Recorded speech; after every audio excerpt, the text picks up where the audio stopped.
Hello and welcome to the second tutorial of Cambridge 1 Mastery. In the first one, we looked at registering and setting up your account. We're going to look at creating a class now.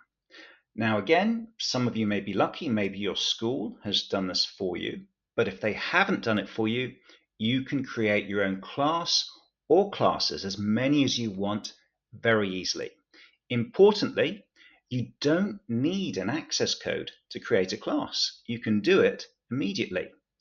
And once you've created that class, you can see all the ungated or open content that's available with the product that you choose or the course that you choose. Okay, so let's go into Cambridge 1 now and let's get going. So we've come back to the Cambridge 1 landing page, and the last time we signed up because we created an account. But we already have an account now, so we're going to log in. So click on login. I've had saved my my login credentials, which is my email address and the password that I created. Remember? Okay. So now I'm going to log in. Oh, here we go. And this is where we left off last time. I created an account, but I've got nothing there at the moment. And when you land, you always land on the My Classes page, but I don't have a class. So I want to create one. Right, so there's two ways I can do this, or there's one way, but there are two buttons. I can hit the Create a Class here, or Create a New Class here. So I'm going to click Create a Class. First of all, I have to give it a class name. I'm going to call it Class 2A.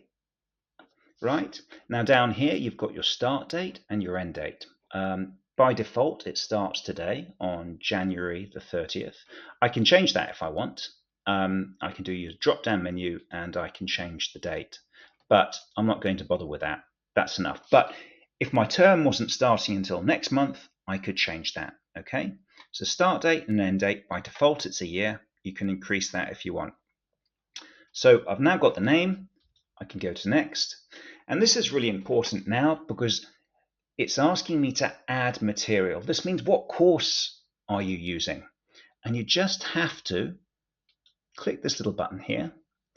And then you've got the full list of every single course that we have in Cambridge 1, which is overwhelming because we have hundreds of courses. So we use the search box here, and we'll be using Think second edition. So I do Think, and I can do second edition. We've got American and British English, so you've got to scroll down here and choose the right one. So this is second edition. We've got the combos, and this is what I want. I want Think second edition level 2. You can also choose it by the picture. I could have scrolled down here and I could go, oh look, here we go, Think second edition level 2. I don't want the combo A or B. I don't want the American English. I want this one. So I select it and I add to class.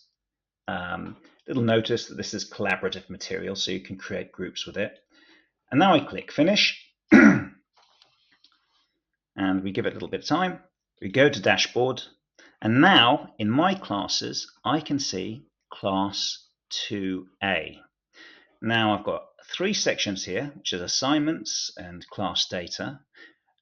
That doesn't mean anything at the moment until we've added some students, which we'll do in later tutorials. But we can jump straight to the materials now, and that'll open it up. And we can see everything that's here.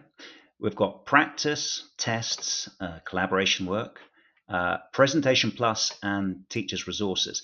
Now, importantly, where you've got activate course material, or this little purple link, it will ask you for an activation code to see this content. And that's what we call gated, okay?